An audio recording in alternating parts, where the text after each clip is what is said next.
C'est la toute dernière fois que Sonu Chioran est ramené dans son petit village du nord de l'Inde.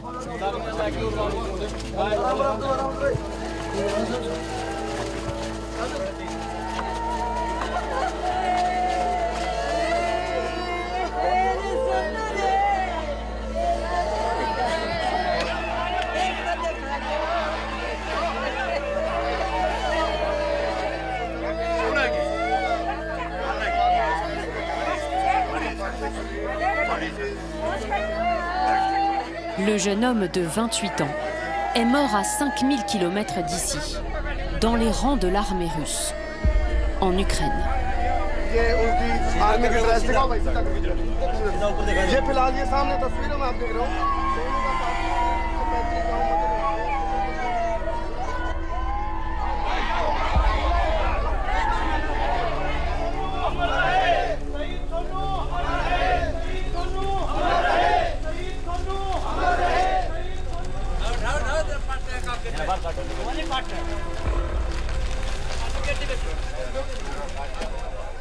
Pourquoi laisse-t-il mourir nos enfants?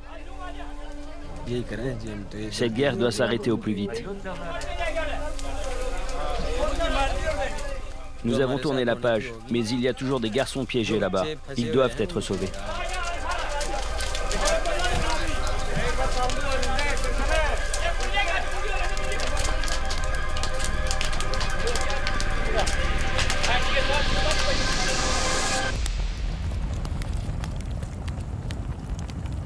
La mort de Sonu n'est pas un cas isolé.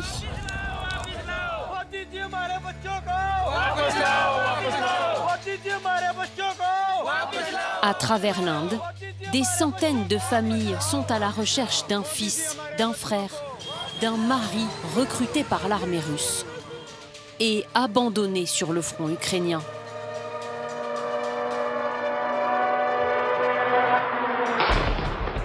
D'après un centre de recherche américain, plus d'1 million de soldats combattant sous le drapeau russe seraient morts ou blessés depuis le début de l'invasion de l'Ukraine en février 2022.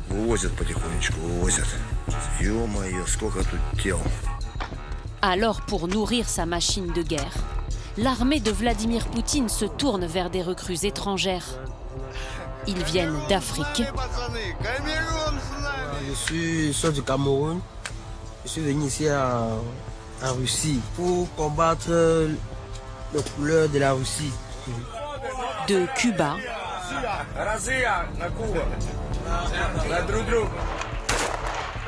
de Corée du Nord, d'Inde. Il serait près de 20 000 étrangers au total. बहुत सारे बम गिरे और बम गिरते रहते हैं और मिसाइलें चलती रहती हैं. Dans ce conflit, l'Inde est officiellement neutre. Mais ses citoyens grossissent les rangs de l'armée russe. We have taken up the matter with the Russian authorities to have them released at the earliest, as also to put an end to this practice. Mais le Premier ministre indien Narendra Modi n'a jamais critiqué l'invasion de l'Ukraine. Il préfère afficher son amitié avec Vladimir Poutine. Des villages du sous-continent jusqu'à la place rouge à Moscou, nous avons retrouvé la trace de ces Indiens, embarqués malgré eux dans la guerre mortifère du Kremlin.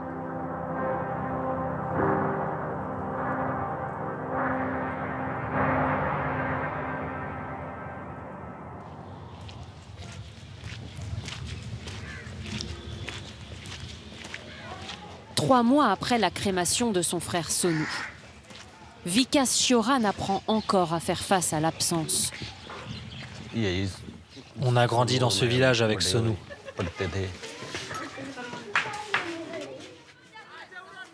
Il jouait souvent ici. Cet endroit me fait beaucoup penser à lui.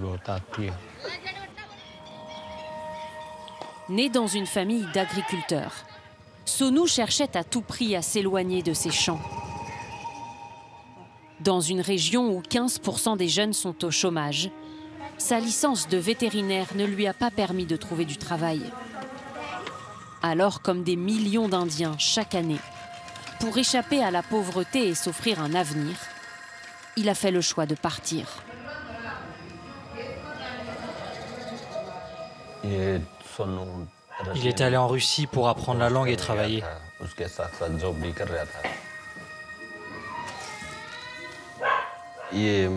Là, c'est mon frère à Moscou, il joue avec la neige. C'était la première fois qu'il voyait autant de neige. Il était tellement content. Après un an en Russie, Sonu est approché par un recruteur indien, mandaté par l'armée russe.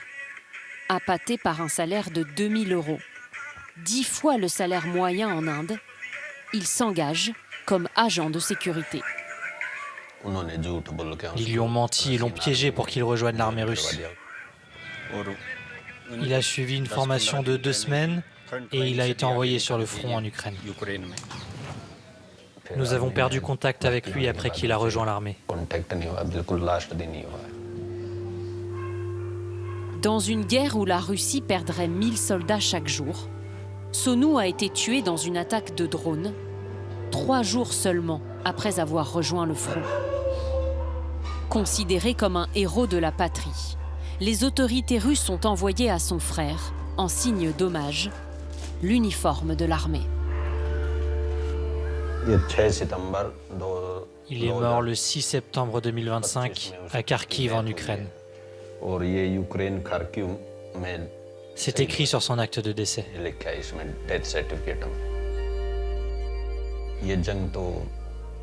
C'est une guerre entre la Russie et l'Ukraine. Mais nos jeunes sont entraînés dans ce conflit car les Russes manquent d'effectifs. Nous ne savons pas encore combien d'hommes ont disparu. Nous saurons qui est mort et qui est vivant une fois que la guerre sera terminée.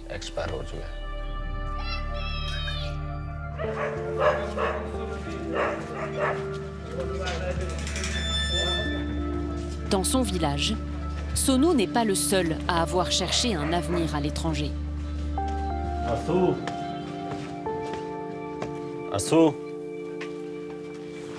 Salut Vikas, ça va? T'as des nouvelles d'Aman? Non, rien. Assieds-toi. Aman Punia a lui aussi été enrôlé de force par l'armée russe à 24 ans. C'était quand le dernier appel d'Aman? Il a appelé il y a 3 mois. Il a envoyé une vidéo de lui. मुझे रूसी आर्मी में भर्ती कर लिया गया है कभी भी आदमी की डेथ हो सकती है मेरे सामने बहुत सारे लोग मारे जा चुके हैं कभी भी मेरा नंबर भी आ सकता है और कल Aman était vraiment terrifié. Il pleurait aussi. लोग मारे जा चुके हैं कभी भी मेरा नंबर भी आ सकता है और कल मेरे सामने बहुत सारे बम Oui, il s'est blessé parce qu'un drone a explosé près de sa jambe. On ne sait pas s'il l'a encore ou si elle a été amputée. Ça me soulagerait d'apprendre qu'il est vivant, peu importe s'il est blessé, tant qu'il rentre à la maison. Lors de son dernier contact avec sa famille, Aman leur a fait parvenir ce document. Rédigé par le ministère russe de la Défense, il indique qu'il a rejoint l'armée au mois d'août 2025 et qu'il a reçu une arme automatique en guise d'engagement.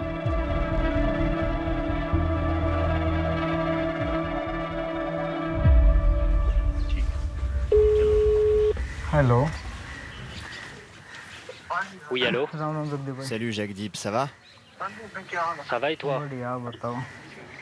Bon alors, tu sais dans quelle unité était ton frère? Non, aucune idée. Il faut que tu trouves.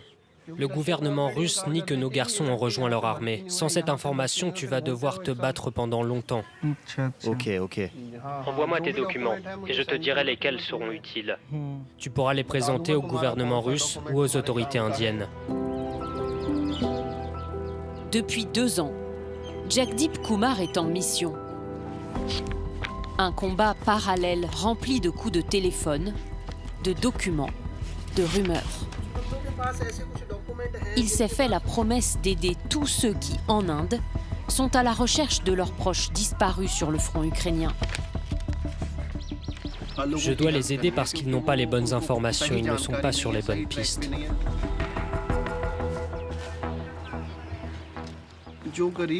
La majorité de ces gens sont issus de familles pauvres. Ils sont coincés en voyant ces documents et la langue. Ils ne peuvent pas comprendre. Si Jagdeep est autant impliqué, c'est parce qu'au printemps 2024, son frère a lui aussi disparu dans le Donbass ukrainien.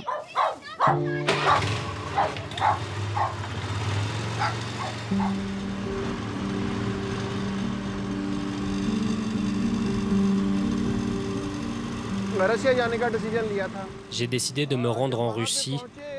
En sortant de l'aéroport, je ne savais pas où aller.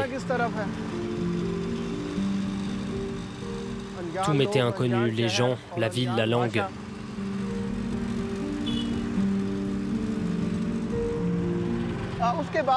Mais c'est l'amour pour mon frère qui m'a motivé. J'avais de l'espoir. Et une fois sur place, j'ai appris qu'il était décédé.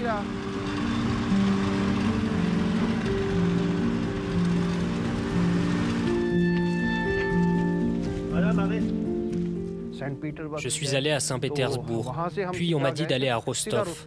À Rostov, je suis allé à la morgue où ils gardaient les cadavres. L'odeur était horrible à l'intérieur. Il y avait environ 5 à 10 000 cadavres. Partout où je regardais, il y avait des cercueils. Il y avait des corps qui dataient de 6 mois, d'1 an. J'ai même vu des corps vieux de 2 ans.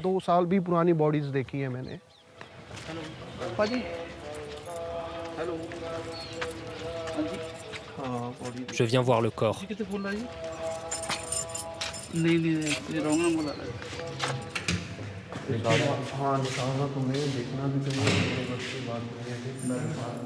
C'est le frigo numéro 1 ou 2?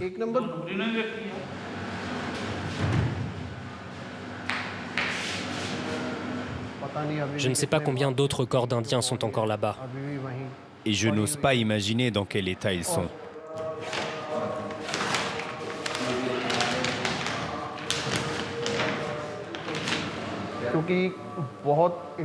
Il y a beaucoup d'Indiens dont on ne retrouve pas le corps, qui sont restés à l'endroit où ils sont morts, tués par une balle ou une attaque de drone.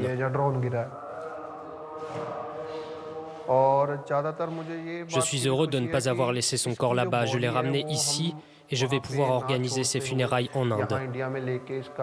Pendant mes recherches, je me suis toujours dit que si quelque chose de grave était arrivé à mon frère, je devais au moins ramener son corps ici.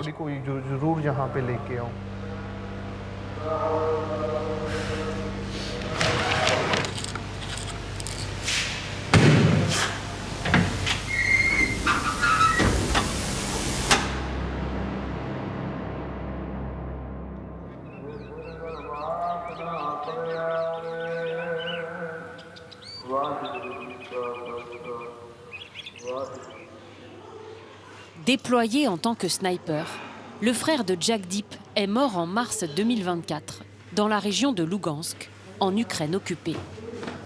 À ce jour, le gouvernement indien dit avoir identifié quelques 200 hommes enrôlés sous le drapeau russe. Mais en réalité, ils seraient bien plus nombreux. Dans le pays le plus peuplé au monde, les oubliés du miracle économique cherchent coûte que coûte une porte de sortie. Pour retrouver ces Indiens prisonniers de l'armée du Kremlin, nous nous sommes mêlés à ceux qui migrent vers la Russie, à la recherche d'un emploi. Ces 3 dernières années, 100 000 d'entre eux s'y seraient installés. À Moscou, sous couverture, nous avons retrouvé la trace de soldats indiens pris au piège de leur contrat, dans un pays fermé à double tour par Vladimir Poutine.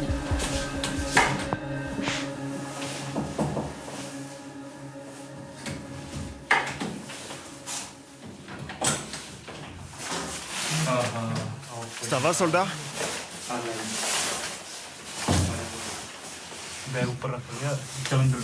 Tu peux poser ton sac. Sajid Hussein rentre tout juste de la ligne de front. Alors, quoi de neuf? Toi, dis-moi. C'était dur. Je suis resté longtemps sur le front. Pendant 5 mois, Sajid a combattu au sein d'une unité chargée d'abattre les drones ukrainiens.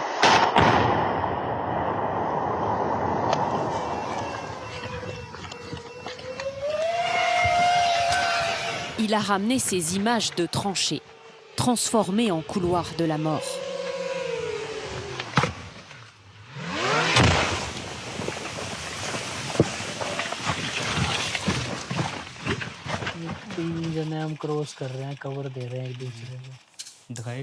Fais voir tes blessures. Elles ont bien cicatrisé. J'ai été bien soigné.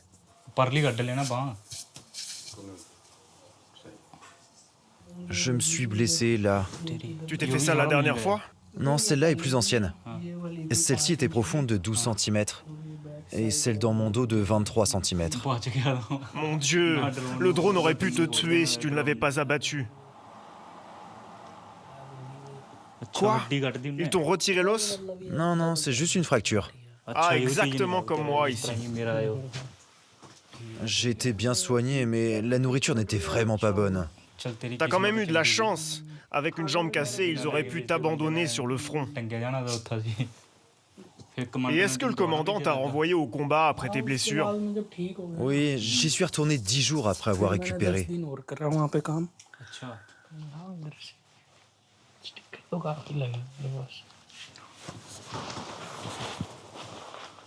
Regardez, une balle a transpercé ma veste. Elle est passée par ici.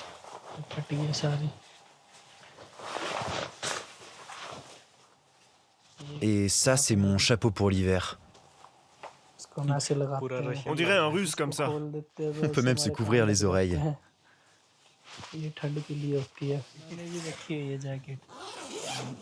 Depuis qu'ils ont rejoint l'armée, Sajid Hussein et Satinder Singh ont vu leurs passeports confisqués par les autorités russes.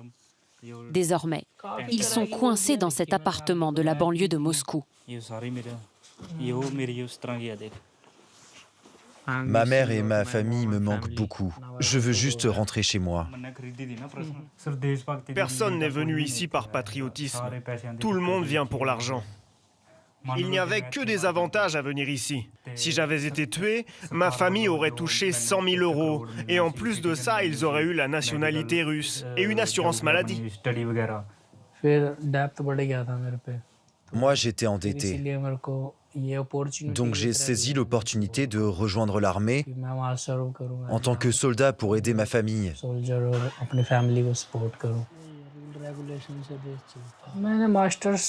Même après avoir fait un master, je ne trouvais pas d'emploi en Inde.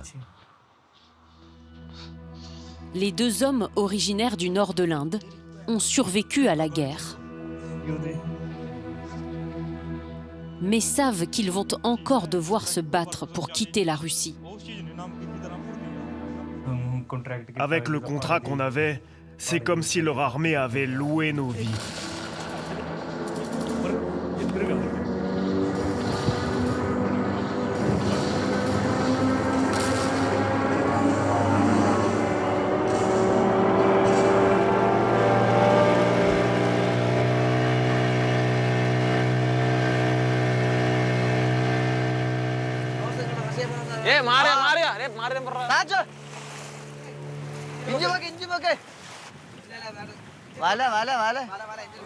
Dans le sud de l'Inde, dans l'état du Kerala, 2 pêcheurs pris dans les filets de l'armée russe sont parvenus à rentrer chez eux.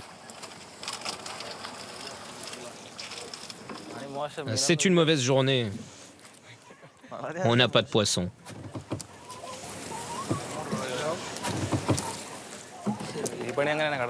C'est ça le métier de pêcheur. Quand on n'a pas de poisson, on n'a pas d'argent, on ne peut pas nourrir nos familles. C'est cette situation qui nous a poussés à partir.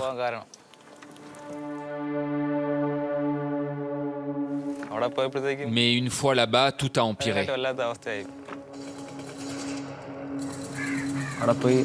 On m'a envoyé directement sur le front et une balle m'a atteint au visage.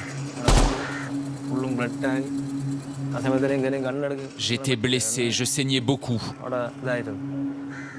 Et je cherchais par tous les moyens à m'échapper.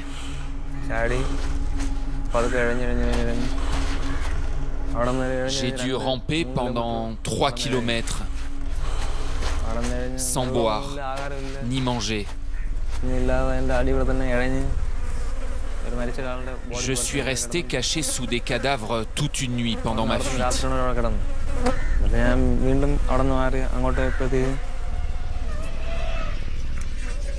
Et à ce moment-là, un drone m'a attaqué.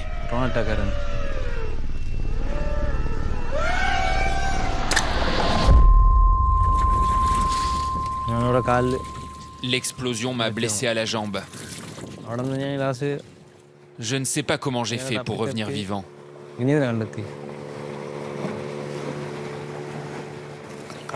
J'ai tellement souffert là-bas que même quand je suis en mer, les souvenirs de la guerre me hantent. Je n'arrive pas à oublier.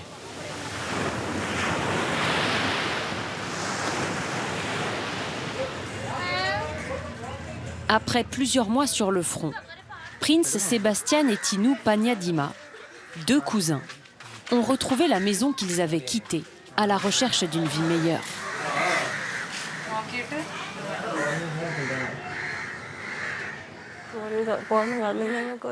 Notre maison n'est pas en bon état. Il y a des fuites quand il pleut.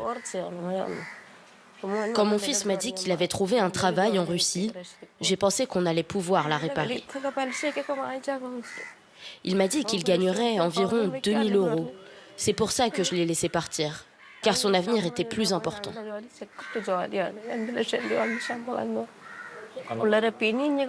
Les parents qui envoient leur enfant à l'étranger doivent faire très attention, car ensuite, toutes les mères souffrent énormément à cause de cette situation.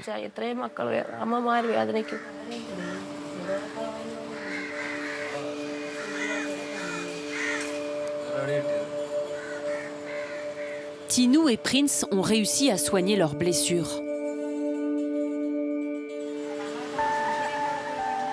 Mais la guerre a fini par les rattraper, jusque dans leur village. Allons par là.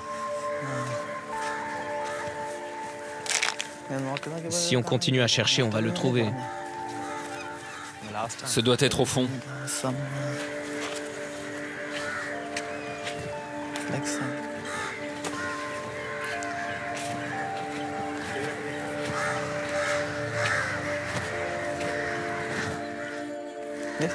C'est là. Ah oui, c'est là.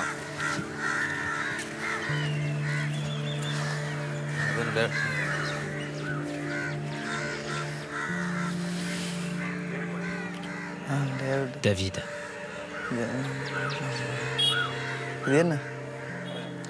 C'est David Moutapan. Je l'ai rencontré pendant la guerre. Il était sympa, c'était un mec bien. Depuis qu'on est revenu, on se réveille souvent la nuit en sursaut. La peur est toujours là. C'est peut-être cette peur qui nous colle à la peau qui a tué David.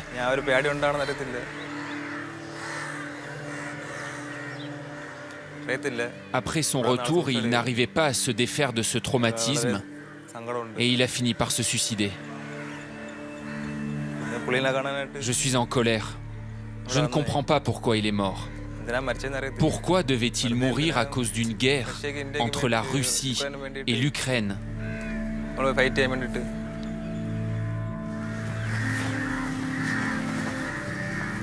Loin du théâtre de guerre ukrainien, David Moutapan est l'une des victimes collatérales d'un conflit où près de 500 000 soldats ont perdu la vie, de part et d'autre de la ligne de front.